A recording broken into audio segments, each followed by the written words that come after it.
சுட்டி குழந்தைகளுக்கான குட்டி கதைகள். ஒரு காட்டில் நரி ஒன்று மிகவும் தாகத்துடன் நடந்து வந்து கொண்டிருந்தது. அப்போது ஒரு கொடியில் திராட்சை பழங்கள் கொத்து கொத்தாய் பழுத்திருந்ததை பார்த்தது. நம் தாகத்திற்கு ஏற்றது இந்த திராட்சை பழங்கள் என எண்ணியது. ஆனால் பழங்கள் சற்று உயரத்தில் நரிக்கு எட்டாத இடத்தில் இருந்தது. நரி சில அடிகள் பின்னுக்கு சென்று வேகமாக ஓடி வந்து குதித்து பழங்களை பறிக்க எண்ணியது. ஆனால் வெற்றி கிடைக்கவில்லை. அதுபோல சில முறை செய்தும் அதனால் பழங்களை பறிக்க முடியவில்லை.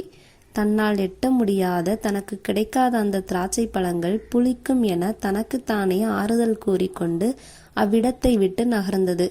நமக்கு கிடைக்காத பொருள் ஒன்றின் மீது தவறு கண்டுபிடிக்கும் குணம் கூடாது. மேலும் நரி தன் மூளையை உபயோகித்து வேறு வழிகளிலும் முயன்றிருந்தால் பழம் அதற்கு கிடைத்திருக்கும். நீதி: கிடைக்காவிட்டால் குறை கூறுவது சிலருக்கு வழக்கம். தேங்க்ஸ் ஃபார் வாட்சிங்.